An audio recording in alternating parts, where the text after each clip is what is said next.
आठवते का?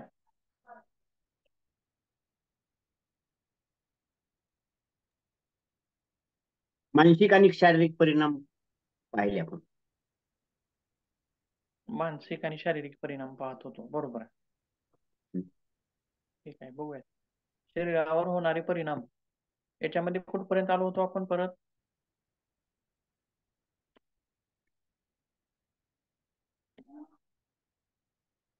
बघा, प्रजनन प्रणाली झाली आहे आपली, बरोबर आहे. मस्क्युलोस्केलेटल सिस्टीम झाली आहे का, राहिली आहे आपली का, झाली नाही का? नाही नाही झाली. हा, बरोबर आहे. म्हणजे प्रजनन प्रणालीपर्यंत येऊन आपण थांबलो होतो, म्हणजे हो. पूर्ण झालेली आहे. आता पुढचा भाग बघूयात. मस्क्युलोस्केलेटल सिस्टीम म्हणजे काय हो, थोडक्यात काय कशाला म्हणायचं हे? जसं की डायजेस्टिव्ह सिस्टीम आहे, परत रेस्पिरेटरी सिस्टीम आहे. तसंच मस्क्युलोस्केलेटल सिस्टीम म्हणजे कशाला म्हणायचं नेमकं? म्हणजे त्याच्या संबंधित काय विकार होतील हे आपल्याला कळेल.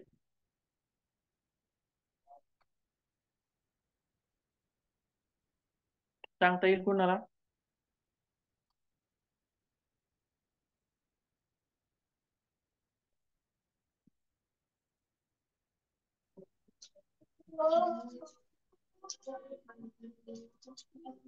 सांगता येईल?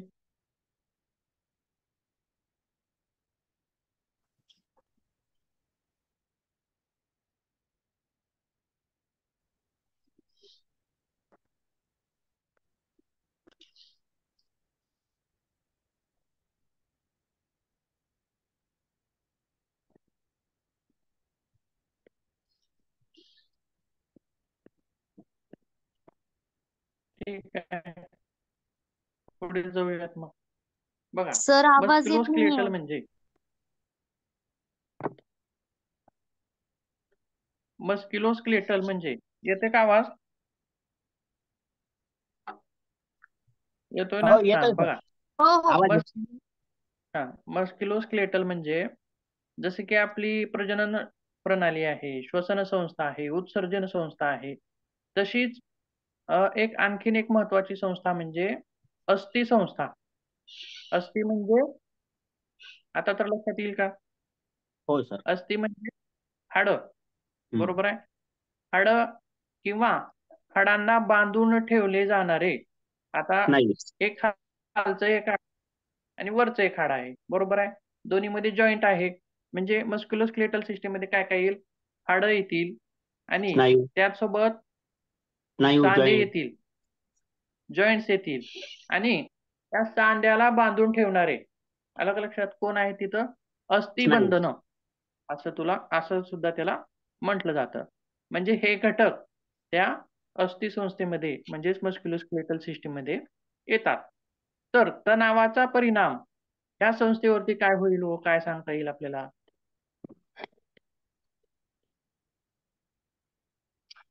बघूयात, सांगतो मी. त्याच्यामध्ये ताठरता येईल. काय येईल? ताठरता. ताठरता. बर, ठीक आहे, बघूया आपण नेमकं काय होतं. बघा, कॉर्टिसॉल हा मेन महत्वाचा पॉइंट. कॉर्टिसॉलच्या भारदस्त पातळीच्या दीर्घकाळापर्यंत प्रदर्शनामुळे ऑस्टिओब्लास्ट क्रियाकलाप. ऑस्टिओब्लास्ट म्हणजे काय हो, सांगता येईल? तर ऑस्टिओब्लास्ट कशाला म्हणायचं? पेशी बोन अस्थिपेशी ज्याच्यापासून बोनची निर्मिती होते, हा, ऑस्टिओब्लास्ट. छान छान. ऑस्टिओब्लास्ट म्हणजे जे हाडांच्या वाढीसाठी, बरोबर आहे, हाडांच्या वाढीसाठी मदत करतात. आणि पुढची गोष्ट काय म्हणलेले, ऑस्टिओब्लास्ट क्रियाकलाप रोखतात. त्या कॉर्टिसॉलची भारदस्त पातळी म्हणजे वाढलेली पातळी काय करते? ऑस्टिओब्लास्टची क्रियाकलाप रोखते. म्हणजेच ऑस्टिओब्लास्ट काय करतोय? की आपलं हाडं जी निर्मिती आहे, हाडांची निर्मिती आहे, ते त्याच्यामध्ये त्याचं कार्य आहे. परंतु कॉर्टिसॉल का करतोय? त्याच्यामध्ये व्यत्यय आणतोय, बरोबर आहे, रोखतोय त्याला. आणि पुढे जाऊन काय म्हणलेलं आहे? ऑस्टिओक्लास्ट. आता हे काय म्हणायचं ह्याला? जसं की नवीन पेशी निर्माण करणं किंवा नवीनतम निर्माण करणं हे ऑस्टिओब्लास्ट मध्ये होतं. आणि जे जुनाट आहेत त्यांना नष्ट करण्याचं काम हे कशामध्ये होतं? ऑस्टिओक्लास्ट मध्ये. आलं लक्षात?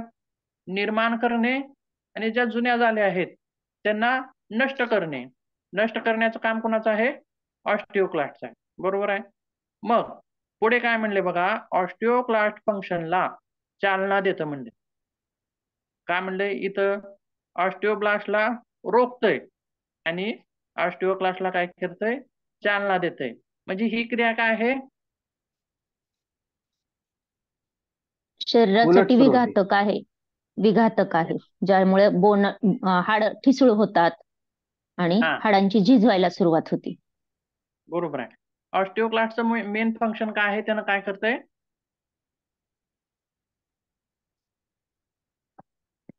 अस्थिपेशींची ब्रेकडाऊन चालू होतं. हा, ज्या जुन्या खराब आहेत त्यांचं ब्रेकडाऊन चालू होतं. परंतु कॉर्टिसॉलच्या जास्त पातळीमुळे त्याला जास्तीची चालना मिळते. म्हणजेच थोडक्यात या दोन्ही क्रियाकलापामुळे काय होईल? अस्थिवरती परिणाम होईल आणि नवीन निर्मिती थांबेल आणि कुजण्याची क्षमता वाढेल. म्हणजेच हाडं कशी होतील? इथं ठिसूळ होतील. बरोबर आहे. आणि हाडांची घनता काय होईल? त्याच्यामुळं कमी होऊ शकते. बरोबर आहे. जर हाडांची घनता कमी होऊ लागली तर परिणाम काय दिसून येतो? हाडांचं दुखणं. बरोबर आहे. ज्याप्रमाणे मांसपेशींचं दुखणं असतं, तर हाडांची घनता कमी झाल्यामुळे सुद्धा एक प्रकारचं दुखणं तिथं उद्भवू शकतं. बरोबर म्हणजे आहे. संधिवातासारखा आजार होऊ शकतो का? संधिवातासारखा नाही, थोडासा हा वेगळा आहे. संधिवात म्हणजे कसं? जॉईंट्स वरती अवलंबून असतो तो. जॉईंट्स मध्ये दुखतं. पूर्ण शरीरभर दुखत नाही. जिथं जिथं जॉईंट्स आहेत, जिथं जिथं सांधे आहेत, तिथं तिथं दुखायला लागतं. कॅल्शियमची मात्रा कमी होईल आणि त्याच्यामुळे कॅल्शियमच्या कमतरतेमुळे जे लक्षणं आहेत, चिडचिडपणा होणं, परत मसल्सला क्रॅम्प्स म्हणजे मसल आखडून जाणं. आपण म्हणतो एकदमच मला गोळा आला मसलला, तर तो क्रॅम्प्स येणं, चिडचिडपणा वाढणं, होणं किंवा असं कशात रस नाही वाटणं, सतत गळून गेल्यासारखं वाटणं, ह्या गोष्टी होतील. त्या गोष्टी उद्भवू शकतात. होतील. आणि जर साधा धक्क्याने पडलं तरी तुम्ही फ्रॅक्चर होण्याची शक्यता जास्त असते. हाड सगळ्यात महत्वाची गोष्ट म्हणजे पडल्या हाड मोडणे. साहजिकच सहजच थोडं फार घसरून जरी पडलो तरीच लगेचच तिथं हाड मोडल्याला आपल्याला दिसून येतं. हे कशामुळं घडतं? तर अस्थिची निर्मिती आहे. अस्थिची निर्मिती आहे ती मजबूत राहणार नाही. बरोबर आहे. पोकळ स्वरूपाची निर्मिती होते आणि ठिसूळ स्वरूपाची होते. ठिसूळ आणि पोकळ जर हाडं असतील तर ती पडल्या मोडतील का हो? साहजिकच आहे. ती पडल्या काय होणार आहेत? मोडणार आहेत. तसेच पुढे काय म्हणले बघा,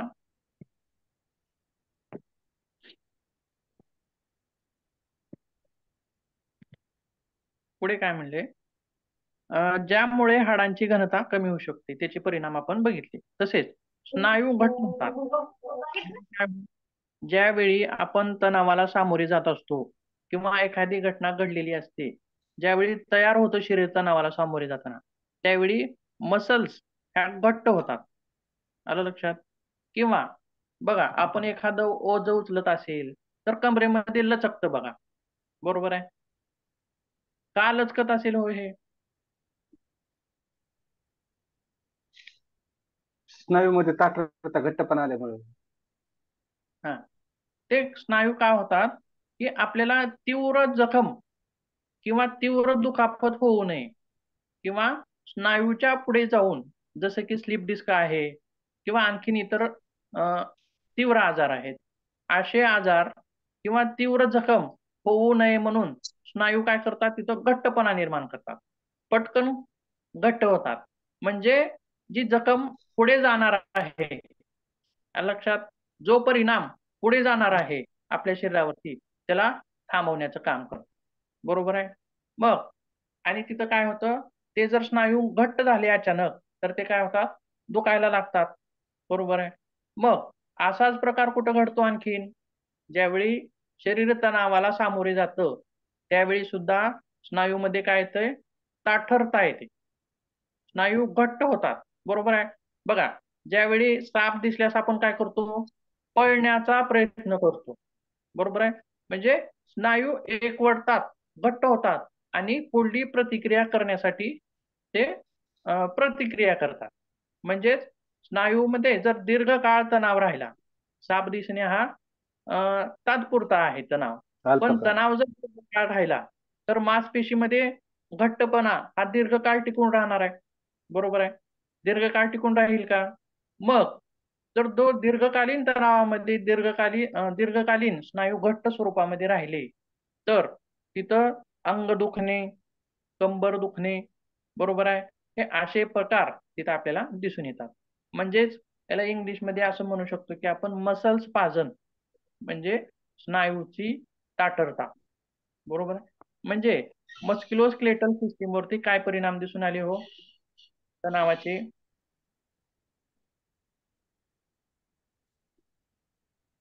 हाडे ठिसूळ होणे आणि स्नायू घट्ट होणे.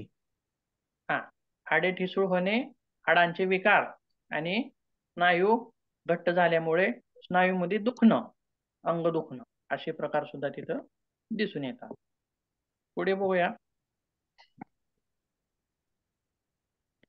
ही झाली आपली नाही सर, मस्क्युलोस्केलेटल. पुढे आहे हृदयविकार.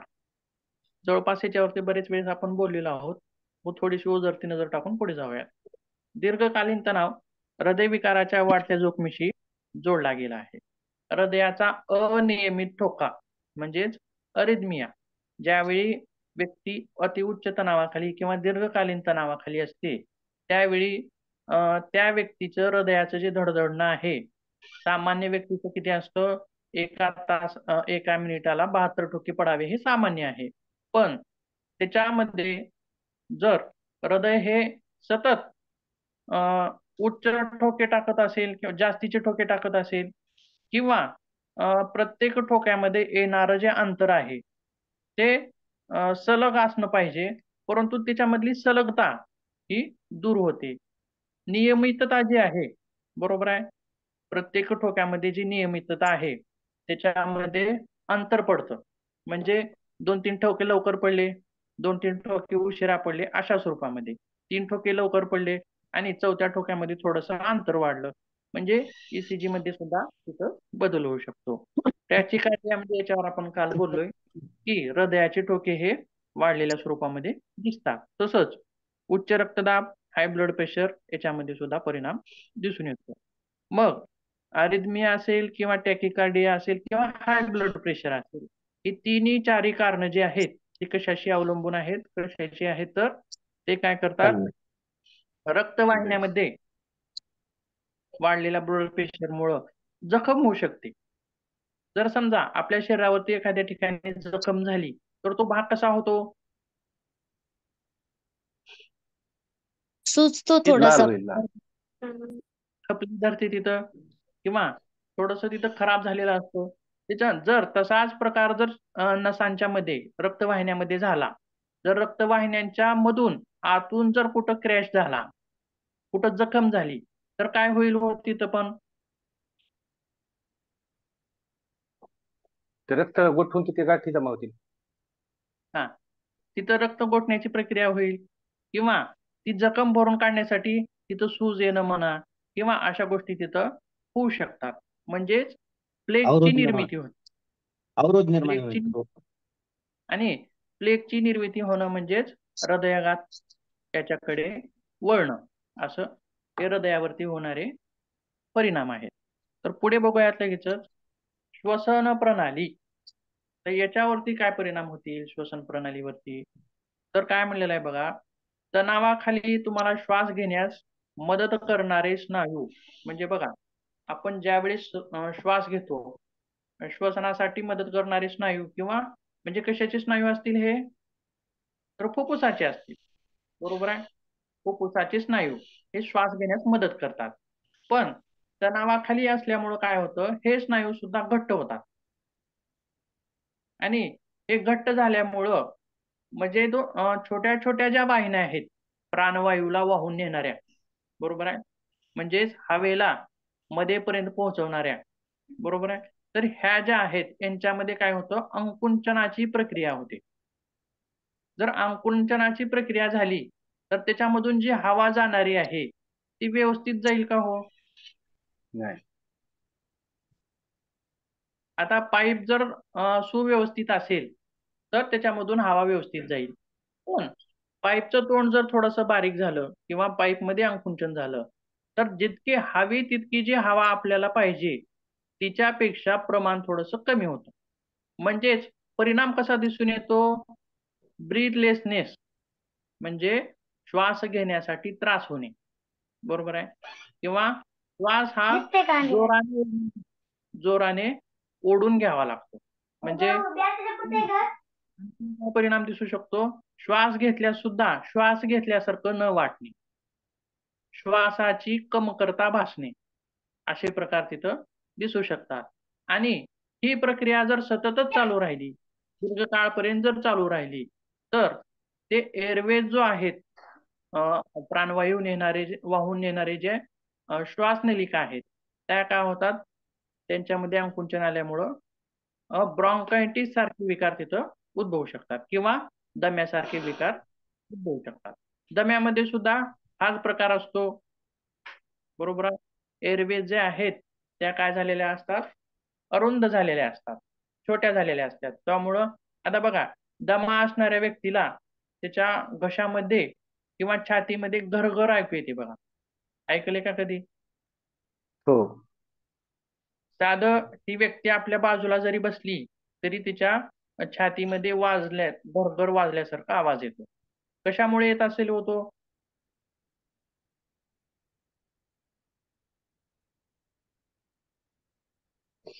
श्वासवहनात अडथळे असल्यामुळे त्याचा आवाज येईल.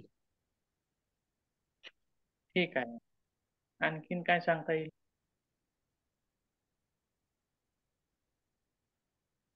फुफ्फुसाची कार्यक्षमता कमी असते त्यामुळे. ठीक आहे. तुम्ही सांगू शकता का ते, संध्याताई? दम्यामध्ये काय होतं, ज्या श्वासनलिका म्हणजे ब्रॉन्कस जे असतात तर त्याचा स्पाझम होतो. मग तो ऍलर्जिक आहे किंवा क्लायमेटचा आहे किंवा कुठल्या पर्टिक्युलर म्हणजे थंडीमुळं किंवा जन्मताच त्याला बालदमा आहे किंवा पुरुषाला कायमचा असतो दमा आहे, तर त्यामध्ये ब्रॉन्कोस्पाझम होतो. म्हणजे ज्याच्या संपर्कात ज्याच्यामुळे ते वाढतं त्यावेळी त्या संपर्कात आलं आणि ते श्वासातून आतमध्ये श्वासनलिकेत गेलं की श्वासनलिकाचा जो डायमीटर आहे तो कमी होतो, नॉर्मल पेक्षा कमी होतो.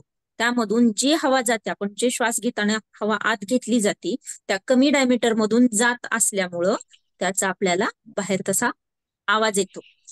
हा, स्पाझम, ब्रॉन्कोस्पाझम म्हणतात त्याला, की बाबा ते ब्रॉन्कस म्हणजे श्वासनलिका आहे ती ताठर होते आणि त्यातून ती हवा म्हणजे पाईप, आपला अरुंद पाईप मधून फोर्सफुली हवा गेली तर बाहेर कसा आवाज येतो तसं सेम आपल्या ब्रॉन्कस मधून तो माणूस हवा जोरात घेतो पण त्या प्रमाणात नाही, कारण डायमीटर कमी झालेला असतो. त्याच्यामुळे श्वसन उथळ होतं, उथळच होतं आणि जेवढी पाहिजे तेवढं त्याला ऑक्सिजन भेटतच नाही, त्याच्यामुळे त्याला पटपट श्वास घ्यावा लागतो. त्या ब्रॉन्कोस्पाझम मुळे हे सगळं मेकॅनिझम होतं. ब्रॉन्कोस्पाझम जो आहे तो तणावामुळे पण निर्माण होऊ शकतो का? तर तणावामुळे कन्स्ट्रिक्शन होतं कशाचंही, म्हणजे रक्तवाहिन्या आपण अशा त्यांचा पण डायमीटर कमी होतो, त्यामुळे रक्तप्रवाह पण कन्स्ट्रिक्शन होऊन हायपरटेन्शन होतं. तसं सगळीकडेच ऑक्सिजनची मात्रा भरपूर प्रमाणात जातच नाही, त्याच्यामुळे प्रेशर येते. ठीक आहे. तर हे झाले आपले श्वसन संस्थेवरती होणारे परिणाम. कशाचे परिणाम? तणावाखाली असल्यामुळे होणारे. बोला.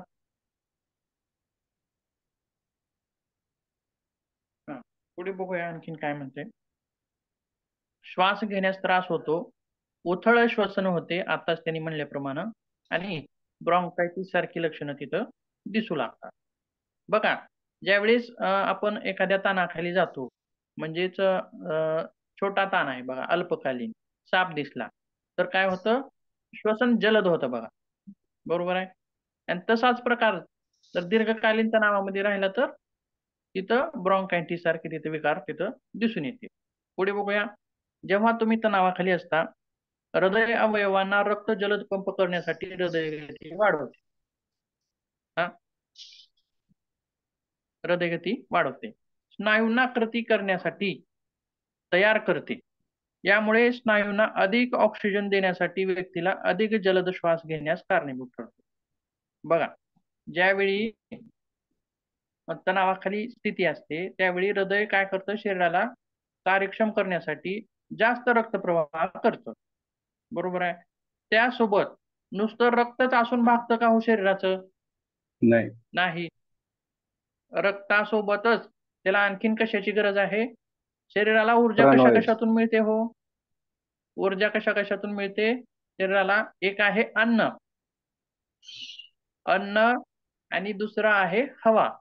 याच्यातून सुद्धा ऊर्जा मिळते, हवेतून म्हणजे ऑक्सिजन मधून. मग रक्तप्रवाह तर वाढला, पण त्यासोबत आपल्याला कशाची गरज आहे? ऑक्सिजनची गरज आहे. त्यामुळं श्वसन हे जलद होतं. कारण ऑक्सिजनची मागणी जास्त वाढल्यामुळं सुद्धा श्वसन तिथं जलद होऊ शकतं.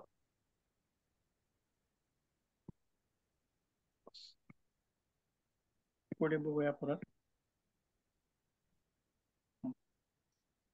स्नायूंना अधिक ऑक्सिजन देण्यासाठी व्यक्तीला अधिक जलद श्वास घेण्यास कारणीभूत ठरते. म्हणजे श्वसन प्रणालीवरती होणारे हे तणावाखाली असलेले परिणाम. त्याच्या पुढे बघूया, 2 राहिलेले आहेत फक्त आपले.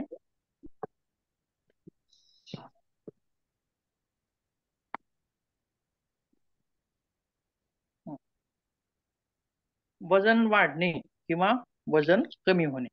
काल प्रश्न होता बघा कुणाचा तरी, वजन कमी होतं का? बरोबर आहे. वजन वाढणे हे आपण पाहिलेलं होतं त्याच्यामध्ये. तर कॉर्टिसॉल लिव्हरला अतिरिक्त ग्लुकोज निर्माण करण्यास उत्तेजित करतो आणि लिव्हर हे वापरात नसलेले ग्लुकोजचे रूपांतर ट्रायग्लिसराइड्स मध्ये करते आणि शरीराची चरबी वाढते. हे आपण कालच पाहिलेलं आहे. चरबी वाढली की लठ्ठपणा वाढायला लागतो. त्यासोबत वजन कमी कसं होतं?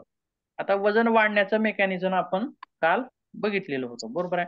मग वजन कमी होतं, मग हे कशामुळे होतं? काय होत असेल नेमकं? प्रक्रिया काय होत असेल शरीरामध्ये? तर जेव्हा पूर्ण परिस्थिती उद्भवते तेव्हा काही व्यक्ती त्यांची भूक गमावतात. मग भूक गमावल्यास काय होणार आहे? शरीराला आवश्यक ती पोषक तत्वे भेटत नाही व परिणामी अशक्तपणा किंवा वजन कमी होऊ शकते. भूक गमावणे ही जी प्रक्रिया आहे, व्यक्ती जर वेळेवर नियमित आहार घेत नसेल किंवा वेळेवर घेत नसेल किंवा सकस घेत नसेल तर काय होईल हो? तर व्यक्ती जेवणच करत नसेल तर शरीराला मिळणारी पोषक तत्व आहेत ती भेटतील का योग्य प्रमाणामध्ये?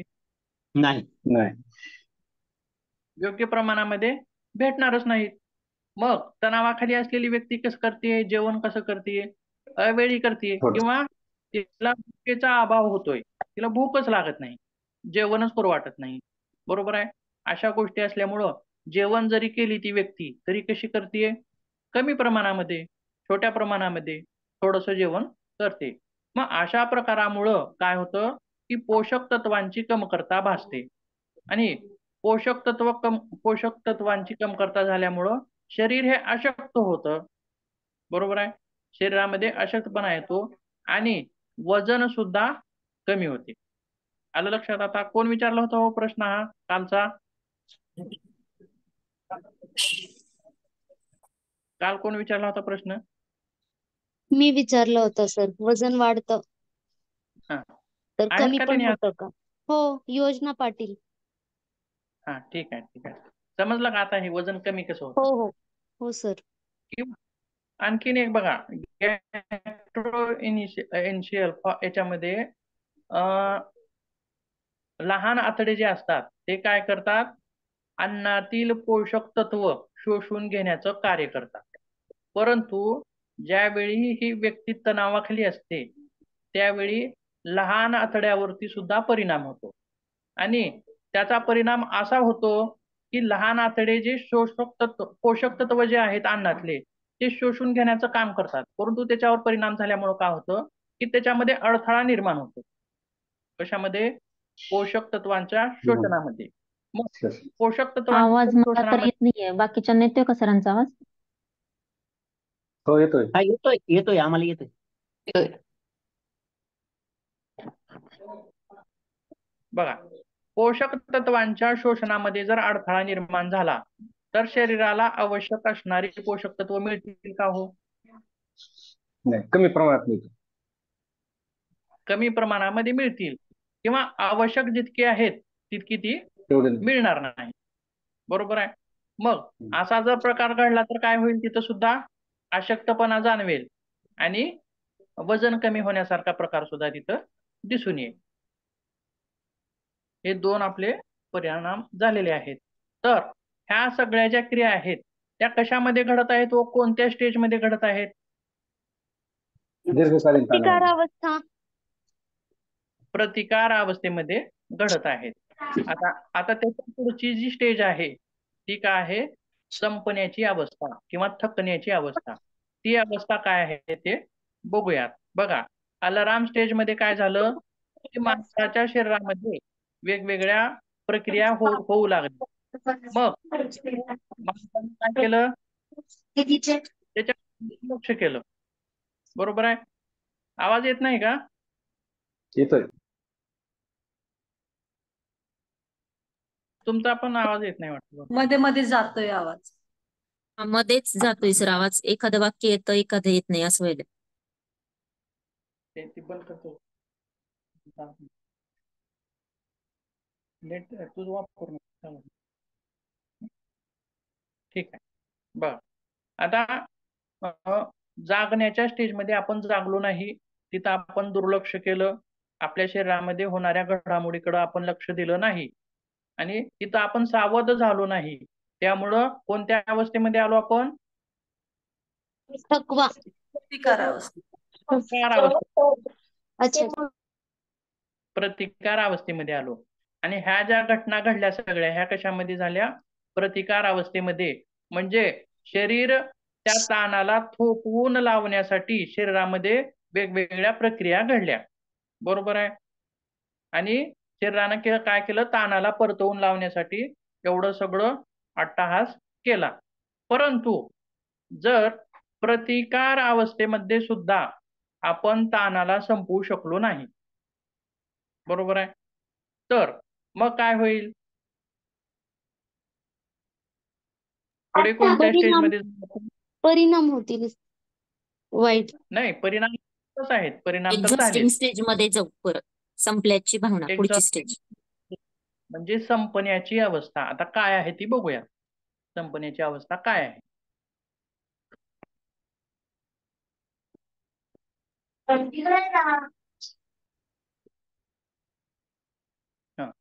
आता हिलाच काय म्हणलेलं आहे?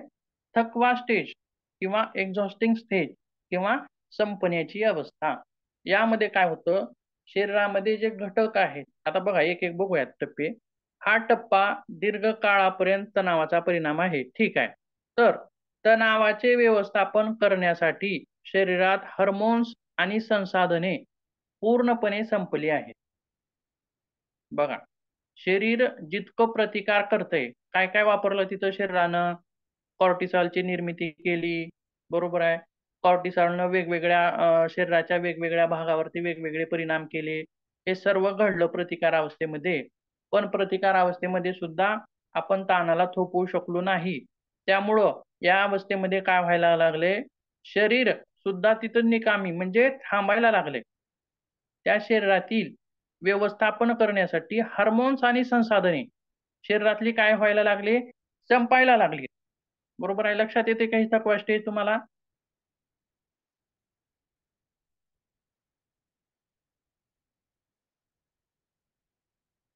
समजते काही थकवाची स्टेज? हो सर.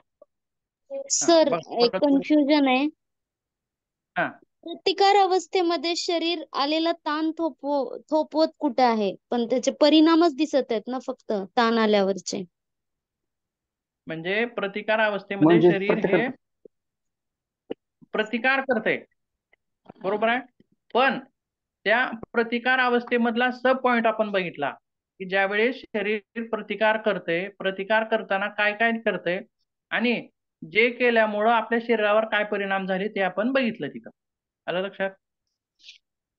प्रतिकार अवस्थेमध्ये प्रतिकार करताना शरीर प्रतिकार करतानाच हे लक्षणं निर्माण होत आहेत. म्हणजे प्रतिकाराची लक्षणं आहेत ही जे त्या स्टेजमध्ये दिसत आहेत ते. अच्छा. आलं लक्षात आता? म्हणजे सब पॉइंट म्हणायचा त्याला, शरीराचे परिणाम आहेत. बरोबर आहे. प्रतिकाराचे परिणाम म्हणू शकतो आपण.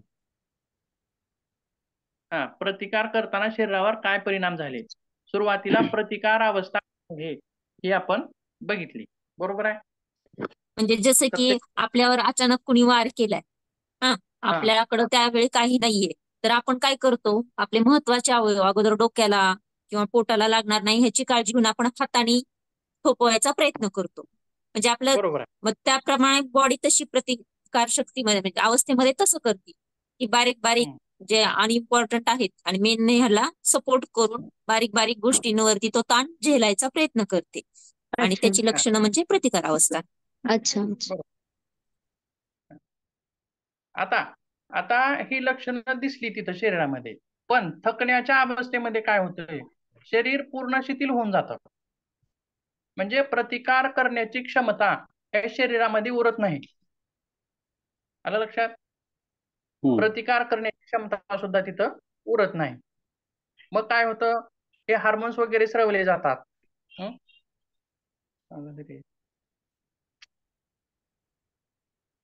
बंद केलास का नीट?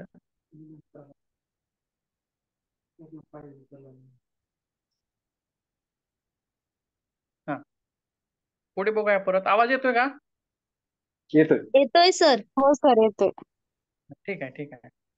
अं, शरीरातील हार्मोन्स आणि संसाधने पूर्णपणे संपली आहेत. तसेच पुढे दीर्घकाळ तणावाचा सामना केल्याने शारीरिक, भावनिक आणि मानसिक संसाधने एवढी कमी होऊ शकतात की तुमच्या शरीरात तणावाशी लढण्याची ताकद नसते. आता बघा, म्हणजे ही काय आहे, संपण्याची अवस्था आहे. तणावाशी लढण्याची जी शारीरिक, भावनिक आणि मानसिक ही तिघाची ही क्षमता इथं काय झालेली आहे, कमी झालेली आहे. थकलंय शरीर आता, तयारच नाही. बरोबर आहे. तसंच पुढं काय म्हणले की या अवस्थेमध्ये तुम्ही हार मानू शकता किंवा तुमची परिस्थिती हताश आहे असं वाटू शकतं. तसेच पुढे काय म्हणलेलं आहे, व्यक्ती आता चिंता, चिडचिड, जबाबदाऱ्या आणि नातेसंबंध टाळतो. बरोबर आहे. जबाबदाऱ्या सुद्धा तो टाळतो आणि नातेसंबंध याच्यामध्ये सुद्धा तो मिसळत नाही. आता या अवस्थेमध्ये बघा, वार्तनिक लक्षणं दिसायला लागतात. वार्तनिक लक्षणं म्हणजे काय सांगता येतील हो? वर्तन बदलतं. वर्तणुकीमध्ये होणारे बदल इथं आपल्याला दिसायला लागतात. मग काय काय बदल दिसता येईल हो? तुम्ही कधी पाहिले का कुणाला असं की एखाद्या व्यक्तीला ताणाचा आघात बसलेला आहे? तो असं सराउंडिंगला काय चाललंय काय नाही ह्याच्याशी तो नसतो, तो स्वतःच मग्न असतो, हा, शून्य विचारात असल्यासारखा असतो. बरोबर आहे. आणि आणि अशी व्यक्ती समाजामध्ये वावरताना लगेचच ओळखू येते. कारण तिचं जे वर्तन आहे ते इतरांपेक्षा वेगळं असतं. इतरांपेक्षा ती वेगळी वेगळी वागते. बरोबर आहे. म्हणजेच याला आपण आणखीन साध्या सोप्या भाषेमध्ये काय म्हणू शकतो की या व्यक्तीला वेळ लागलेला आहे. बरोबर आहे. किंवा वेडा व्यक्ती. मग वेड्याची लक्षणं कशी असतात हो? वेडा जर चार चौघामध्ये आला तर तो ओळखू येतो का सर्वांना? हो. येतो. ओळखू येतो. म्हणजेच त्याची कोणती लक्षणं बिघडलेली आहेत हो इथं? शरीरावरचं नियंत्रण सुटलेलं असतं. हा, राईट. शरीरावरचं पूर्ण संतुलन सुटलेलं आहे. मानसिक संतुलन पण सुटलेलं आहे आणि शारीरिक संतुलन पण सुटलेलं आहे. मग हे कोणत्या अवस्थेमध्ये? आता बघा, तो वेडा व्यक्ती जो आहे तो शरीरानं पण प्रतिकार करू शकत नाही आणि मनानं पण प्रतिकार करू शकत नाही. कारण या गोष्टी करून तो पुढे आलाय. बरोबर आहे. तणावाशी लढताना शरीरानं पण प्रतिकार केलाय आणि मनानं पण प्रतिकार केलाय. या दोन्ही गोष्टी करून करून करून करून तो आता कुठल्या अवस्थेमध्ये आलाय? संपण्याच्या अवस्थेमध्ये आलाय. म्हणजे या अवस्थेमध्ये ती व्यक्ती शरीराने पण प्रतिकार करू शकत नाही आणि मनाने पण प्रतिकार करू शकत नाही. म्हणजेच दोन्ही वरतीचं संतुलन कसं झालेलं आहे? अनियंत्रित. बिघडलेलं आहे, अनियंत्रित झालेला आहे. बरोबर आहे. पुढे बघूया.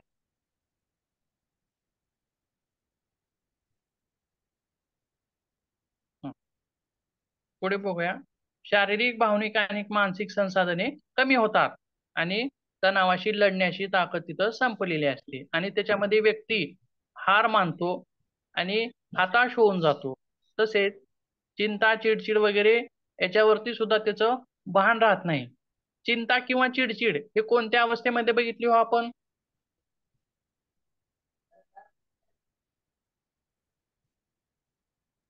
चिंता किंवा चिडचिड कोणत्या अवस्थेमध्ये होती? अलाराम स्टेज मध्ये. अलाराम स्टेज असेल किंवा प्रतिकार अवस्था असेल. प्रतिकार असतात. हा. बरोबर आहे. या दोन्ही स्टेज मध्ये ही लक्षणं दिसू शकतात. बरोबर आहे. पण आता इथं चिंता पण नाही त्या व्यक्तीला आणि चिडचिड पण नाही. मग जी व्यक्ती वेडी झालेली आहे ती व्यक्ती चिंता करते का हो कशाची? नाही.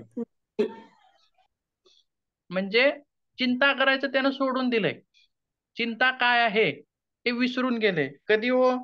कारण त्या प्रतिकार स्टेजमध्ये त्यानं चिंता केलेली आहे भरपूर, चिडचिड केलेली आहे भरपूर आणि आता या ठिकाणी चिंता पण सोडून दिलेली आहे. म्हणजे सुटलेली आहे ती, शरीरानं सुटलेली आहे, सोडून दिलेली नाही, सुटलेली आहे.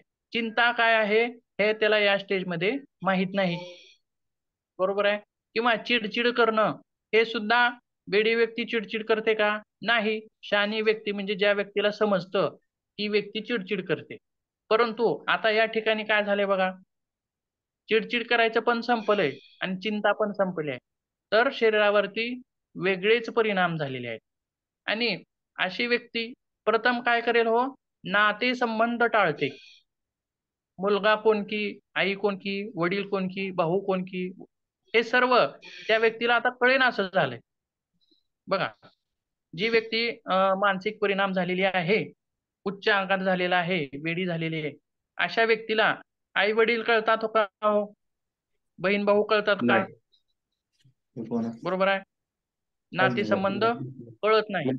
दुसरा विषय तसेच हा तसेच पुढे काय म्हणले बघा, स्वतःची विध्वंसक वागणूक म्हणजे काय सांगता येईल हो इथं आता? तोडफोड करणे, वस्तू आपटणे. राईट, बरोबर. एक आहे तोडफोड करणे. आणखीन काय सांगता येईल? स्वतःला इजा करून स्वतःचे पण घेऊ कपडे फाडणे. शकतो तो. स्वतःला पण असं हा. इजा करून विध्वंसक वागणूक म्हणजे तो स्वतःशी, आता बघा काही ज्या व्यक्ती असतात बघा, उगाचच काय करतात, ब्लेडने आपल्या हातावरती मारून घेतात. असं कधी पाहिलंय का तुमच्या आयुष्यामध्ये? कपडे वगैरे फाडतात स्वतःचे. ठीक आहे, कपडे वगैरे फाडतात. किंवा असं कधी पाहिलंय का एखादी व्यक्ती उगाचच विनाकारण हातावरती ब्लेडनं मारून घेत असते? आयुष्यात कधी पाहिलंय का असं? प्रेम प्रकरणात वगैरे मुलं मुली करतात तसं. तो प्रकार वेगळा. तो प्रकार वेगळा. ती व्यक्ती एकदाच फाडून घेते. बरोबर आहे. एकदाच नसकट हा. करते तिथं. म्हणजे प्रेम प्रकरणामध्ये सुद्धा बघा तिच्यावरती संतुलन तुटलंय. आता उदाहरण दिलात तरी बघूयात तरी, तर त्या व्यक्तीवरचं सुद्धा काय सुटले हो? शारीरिक, नियंत्रण. मानसिक, भावनिक संतुलन संपलंय. हम्म. आणि त्या व्यक्तीवरती जो तणाव आलाय तिच्यावरती तो प्रतिकार करू शकत नाही. तर डायरेक्ट कोणत्या अवस्थेमध्ये आली आहे ती व्यक्ती? संपण्याच्या अवस्थेत. संपण्याच्या अवस्थेमध्ये आली आहे. संपण्याच्या अवस्थेमध्ये आली आहे.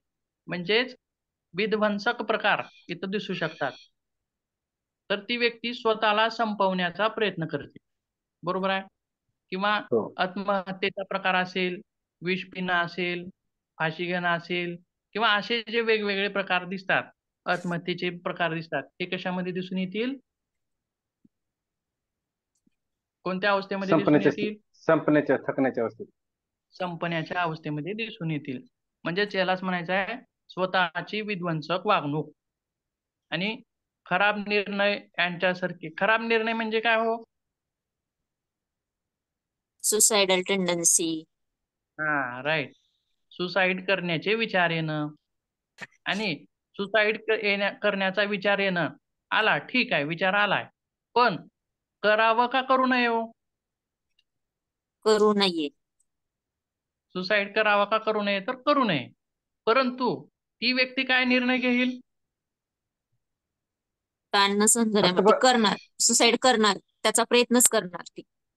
हा, हातबल झाल्यामुळे. म्हणजे सुसाईड करू नये किंवा करावं या दोन गोष्टी आहेत. मग निर्णय काय घ्यायचा आहे? तर करू नये हा निर्णय चांगला आहे, पण करावं हा निर्णय कसा आहे? विध्वंस खराब होते. निर्णय. खराब निर्णय यालाच म्हणायचं आहे खराब निर्णय घेते ती व्यक्ती, म्हणजेच विध्वंसक वागणूक करते. यांच्यासारखे वर्तनाचे प्रदर्शन करू लागतात. म्हणजे तेच पुढे बघूया. सर हा ही थकण्याची अवस्था ही तात्पुरती पण असू शकते आणि दीर्घकालीन पण असू शकते का? नाही आता हे अ, शेवटच्या स्टेपला आलाय. सगळे हा प्रयत्न हा संपल्यानंतर सुसाईड करायचं ठरवलं एखाद्याने टेन्शन मध्ये, तरी तात्पुरती अवस्था आहे आणि काही कारणाने तो नाही करू शकला, हम्म. तर तो बाहेर येतो का स्ट्रेस परत मधून? हा जो विचार आहे, खराब जो निर्णय आहे, तो काही वेळा येतोय परत जातोय. करावं वाटतंय करू नये वाटतंय, करावं वाटतंय करू नये वाटतंय, पण तो तिथं किती तो सक्षम ठरणार आहे तिथं,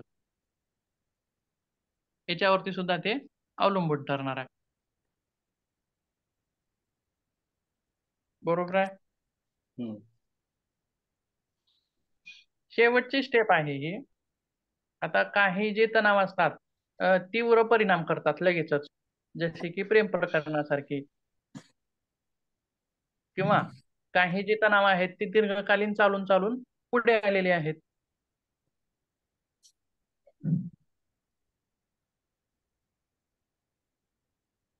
ठीक आहे, पुढे जाऊयात का मग?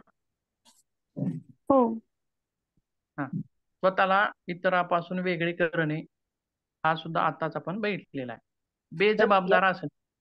सर यात समाजाची जबाबदारी काय असू शकते? काय म्हणलात?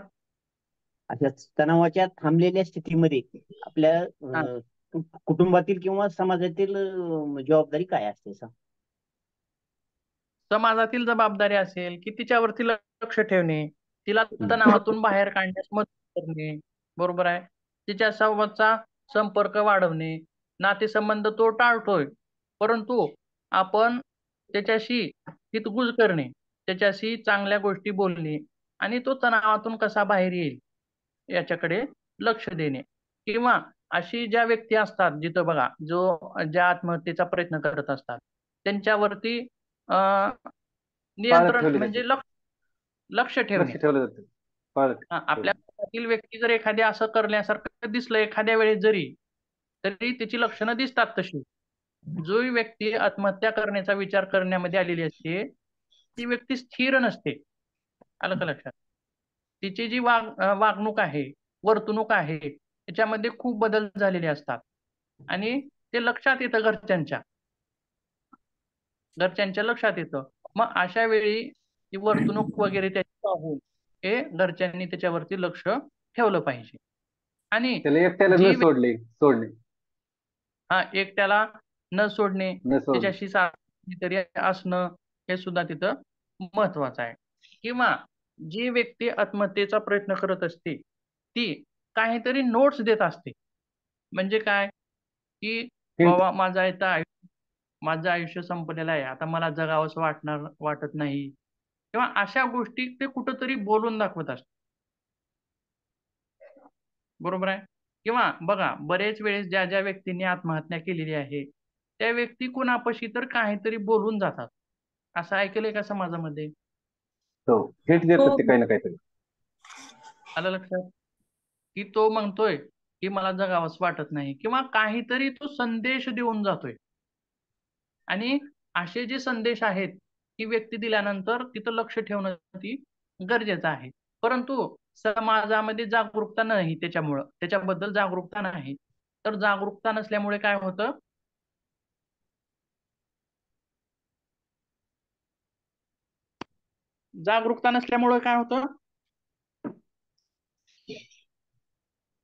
की लक्षात येत नाही. बळी पडतात असे लोक नाही. ह्याला स्ट्रेसला. आता आपण काय शिकतो, ताणतणाव म्हणजे काय शिकतो, बरोबर आहे. मग ताणतणावाबद्दल किती लोक जागरूक आहेत? तणाव म्हणजे काय किती लोकांना माहित आहे? किंवा त्या व्यक्ती खाली जगत आहेत सर आवाज गेला.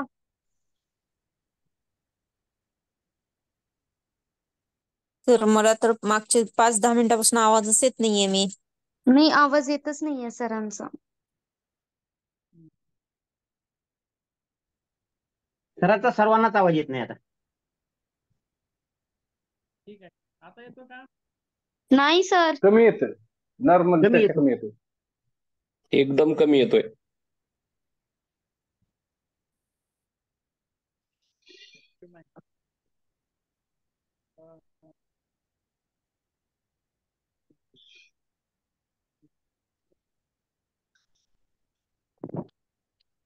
ठीक आहे, बघूयात तरी प्रयत्न करू अजून थोडासा. आता येतं. हा,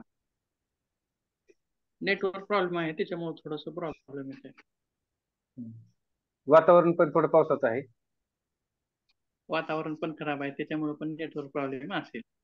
ठीक आहे, बघा कुठं आलो आपण? बेजबाबदार असणे. हा, मग अतिउच्च प्रतिकारावस्थेनंतर गेल्यानंतर गेलेली जी व्यक्ती आहे ती बेजबाबदार असते. म्हणजे कसं हो, तिला घराची चिंता असते का? किंवा नाही, काहीच नाही. माझ्या मुलाबाळांची चिंता असते का? नाही, किंवा त्याचं काहीच माझ्या भान राहत नाही. बायकोची चिंता असते का? बरोबर. बरोबर आहे. म्हणजे बेजबाबदारपणे वागणे आपल्यामुळं आपल्या घरावरती काय परिणाम होतील याचं त्याला भान राहत चिंता नाही. नसते. आलं लक्षात? म्हणजे ही अशी व्यक्ती कशी आहे? बेजबाबदार आहे. तसेच पुढे बघूयात. व्यसनाधीनता, दारू पिणे, धूम्रपान करणे, ड्रग्ज घेणे यासारख्या पदार्थांचा ती व्यक्ती वापर तर करतेच, पण त्याच्या पुढं त्या व्यसनांच्या आहारी जाते. बघा, गैरवापर कोणत्या स्टेजमध्ये करेल हो ही व्यक्ती? गैरवापर कुठे करेल आणि व्यसनांच्या आहारी कोणत्या स्टेजमध्ये जाईल? संपण्याच्या स्थितीमध्ये. गैरवापर थकवा स्टेजमध्ये करेल. नाही नाही नाही, गैरवापर म्हणजे कसं, आता ती व्यक्ती समजा दारू पिणे किंवा धूम्रपान करणे अशा व्यसनाधीनता करते. ती कुठं करते? प्रतिकार पहिले आणि स्टेजमध्ये. प्रतिकार स्टेज असेल किंवा अलाराम स्टेज असेल. अलाराम तर जर समजा अलाराम स्टेज मध्ये कमी प्रमाणामध्ये घेत असेल, तणाव आल्यावर तेवढं घेत असेल, बरोबर आहे. प्रतिकार अवस्थेमध्ये खूपच तणाव वाढल्यामुळे तिथं काय करायला लागले? जास्त थोडं प्रमाणामध्ये प्रमाण घ्यायला वाढत लागले. नाही. प्रमाण तिथं कसं झालेलं आहे? वाढलेलं आहे. वाढलं. जास्त प्रमाणामध्ये घेईल. जे आठवड्यातून एकदा घेत होती ते काय करायला लागले? दोनदा तीनदा रोजच घ्यायला लागले. ती दोनदा तीनदा कधी घेईल? संपण्याच्या पहिल्या अवस्थेमध्ये स्टेप. घेईल. आलं लक्षात? म्हणजे व्यसनांच्या आहारी गेली नाही दुसऱ्या स्टेजमध्ये, प्रतिकार अवस्थेमध्ये. जितका तिला विसर पडतोय, बरोबर आहे, तितकंसच घेतल्यानंतर त्या व्यक्तीला विसर पडतोय. पण असं करत करत करत ही प्रतिकार अवस्थेला तोंड देत देत देत ती व्यक्ती कशामध्ये येऊन पडली? आता संपण्याच्या अवस्थेमध्ये येऊन पडली. आणि संपण्याच्या अवस्थेमध्ये येऊन पडल्यानंतर आता मात्र ती व्यक्ती व्यसनांच्या आहारी गेली. म्हणजे व्यसन सुटू शकत नाही, बरोबर आहे. मग आता एक छोटासा विचार करण्यासारखी गोष्ट आहे. ताणतणावाखाली असताना व्यसन करणं गरजेचंच आहे का हो? नाही. बरोबर आहे. किंवा ताणतणावाखाली फक्त पुरुषच असतात का? नाही, स्त्रिया पण असतात. स्त्रिया असत नाहीत का? असतात. मग ताणतणावाखाली जाऊन पुरुषांनी व्यसनाधीनता वाढवली. मग असं कधी ऐकलंय का की स्त्रियांनी व्यसनाधीनता वाढवली, व्यसनाधीनतेच्या आहारी गेली? असं ऐकलंय का कधी समाजामध्ये? नाही होत. त्यांची ताण बेअर करण्याची क्षमता जास्त असते ना स्त्रियांची पुरुषापेक्षा. ठीक आहे, म्हणणं आहे का हे? काही नाही, भांड्यांवर निघतो तेवढा ताण. आणखी आपण ज्यावेळेस दीर्घकालीन ताण पाहत होतो तिथं काय म्हणलं बघा? दीर्घकालीन ताण सहन करण्याची ताकद जास्त कोणामध्ये आहे? स्त्रियांमध्ये आहे. बरोबर आहे. अल्पकालीन ताण सहन करण्याची ताकद कोणामध्ये आहे? पुरुषांमध्ये आहे. मग व्यसनाधीनतेकडे वळत नाहीत स्त्रिया, म्हणजे त्या खूपच सहनशील आहेत. बरोबर आहे. किती जरी ताण आला तर त्या व्यसनाधीनता करत नाही, त्यांना तसा अधिकार नाही समाजाने दिलेला. बरोबर आहे. रडतात ना सर, रडलं की थोडस हलकं वाटतं बायकांना, पुरुषांना रडता येत नाही. बरोबर आहे. म्हणजे आता रडणे हा जो प्रकार आहे बघा, ज्यावेळेस रडू वाटेल त्यावेळेस रडायला पाहिजे. बरोबर आहे. म्हणजे आपण ज्यावेळेस अतिउच्च तणावाखाली असतो, रडणं ही प्रक्रिया नैसर्गिक आहे. स्त्री काय करते? रडून मोकळं करते. पुरुष काय करतो? रडत नाही, शरीरात दाबून ठेवतो. रडण्याला काय करतोय तो? दाबून ठेवतो. पुरुषाला रडणं येत नाही का हो? येतं ना. पुरुषाला पण रडणं येतं, पण तो स्त्रियासारखं रडून दाखवत नाही. म्हणजे समाजाने काय म्हणले की पुरुष हा रडका नसतो, रडत नाही. तो अधिकार कोणाला दिलेला आहे? स्त्रियांना दिलेला आहे. आणि व्यसनाधीनतेचा अधिकार कोणाला दिलेला आहे? पुरुषांना दिलेला आहे का? नैसर्गिकच मिळालाय म्हणायचं. ठीक आहे. मग रडून तणाव घालवायचा अधिकाराचा गैरवापर करू नये. ठीक आहे, बरोबर आहे, छान. पण बघा, रडून तणाव घालवायचा का व्यसन करून तणाव घालायचा? नाही, रडून घातलेला कधीच चांगलाच नाही. रडून घातलेला तणाव म्हणजे रडणं म्हणजे तणावाला मोकळं करणं, आणि न रडणं म्हणजे आपण पुरुष काय करतोय? रडवू शकत नाही म्हणून तो दुसरा पर्याय शोधतोय. कोणता शोधतोय? व्यसनाधीनतेचा. लक्षात? पर्याय दोन आहेत, रडणे किंवा व्यसन करणे. तर तो काय करतोय? रडणे हा पर्याय सोडतोय आणि व्यसनाधीनतेकडे वळतोय. ठीक आहे, पुढे बघूया.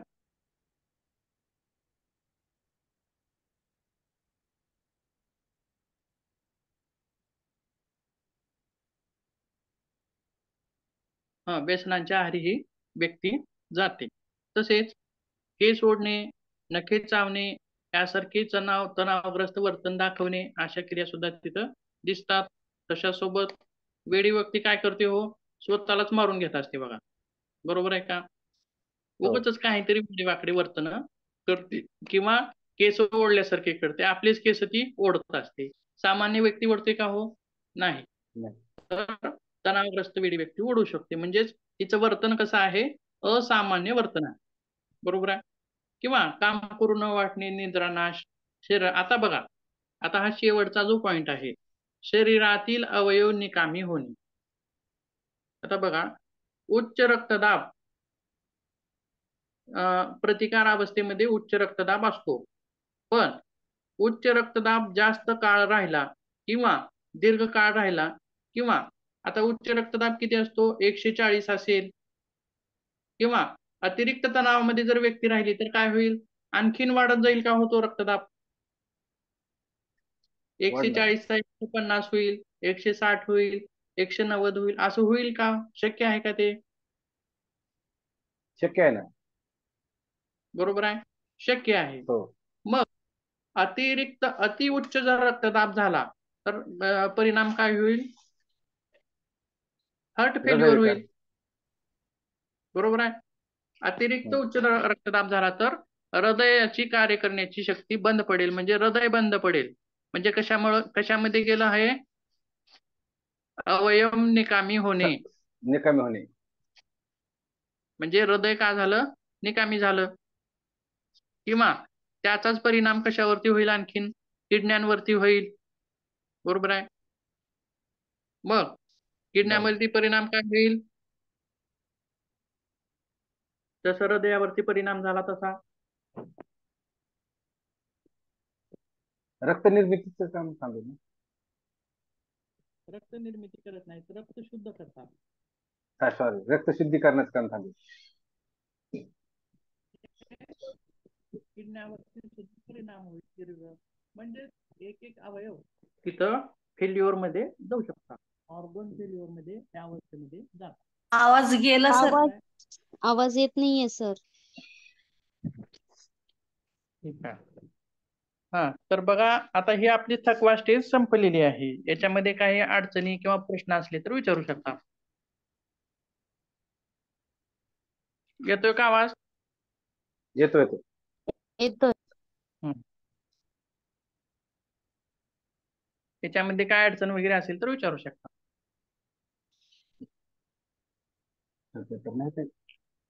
थकवा किंवा थकवा अगदी सर थकवा अवस्थेमध्ये जर समजा एखादी व्यक्ती वारंवार असं बोलून दाखवत असेल तर मी मरण तर ते सत्य होऊ शकतं हा. का? होऊ शकतं. सत्यात तो हिंटच उतरण्याचा देतो ना मग. प्रयत्न कर. ती व्यक्ती हिंटच देते हा? ना, मी मरणार आहे किंवा मला तो जगावंसं सिग्नल वाटत नाही. सिग्नल देते. तो आपल्याला हम्म. सिग्नल देतोय. म्हणजे घरच्या व्यक्तीने ओळखलं पाहिजे. हे सिग्नल देतो तो. पण ते तो कालावधी जास्तीचा धमकीचा असेल, समजा ते जास्त कालावधीपासून देत असेल आणि ते जर समजा नाही झालं तर त्याला काय म्हणायचं? म्हणजे असामान्य वर्तन आहे त्याचं ते. त्याचं वर्तन कसं आहे? असामान्य आहे. असामान्य. म्हणजे वेड्यासारखी लक्षणं आहेत त्याची. लक्षणं कशी आहेत? वेड्यासारखी. ठीक आहे. 1-2 मिनिटांमध्ये पुढला भाग बघूयात. संबंधित चाचण्या म्हणजे आपण तणावाखाली आहोत या कशाच्या कोणत्या चाचण्या होऊ शकतात. जैविक चाचणी एक आहे. त्याच्यामध्ये तणाव संप्रेरक एड्रेनालाईन असेल किंवा कॉर्टिसॉल असेल, ही जी तणाव संप्रेरक आहेत ती रक्त, लाळ आणि मूत्रातील पातळी केली जाते आणि त्याच्यावरती सुद्धा मूल्यांकन तिथं होऊ शकतं. ही आहे जैविक चाचणी. तसेच पुढं काय आहे? इलेक्ट्रोएन्सेफॅलोग्राफी म्हणजे ही कशाशी संबंधित आहे? तर ही पद्धत ब्रेन वेव्हचा जो क्रियाकलाप आहे ती मोजते आणि त्याच्यावरती आपल्याला काय लक्षात येतं की तणावाचा प्रतिसाद किती आहे आणि व्यक्ती तणावाखाली आहे का, हे आपल्याला त्या चाचणीद्वारे सुद्धा समजू शकतं. इलेक्ट्रो काय सर ते इलेक्ट्रो? एन्सेफॅलोग्राफी.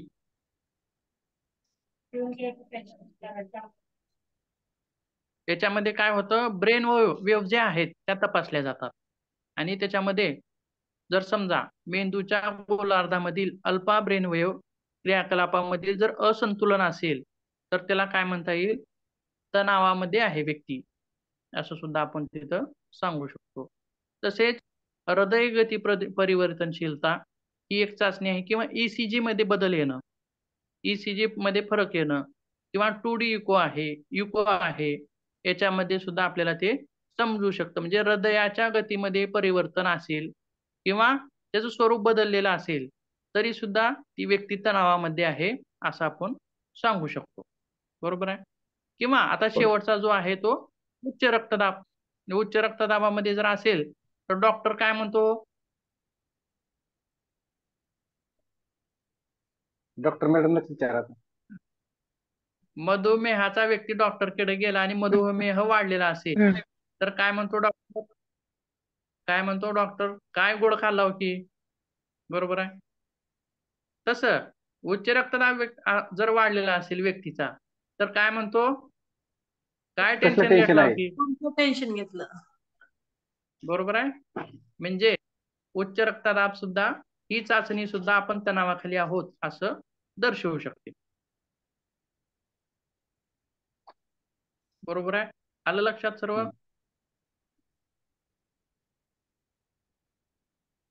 तर काय प्रश्न असेल तर विचारू शकता.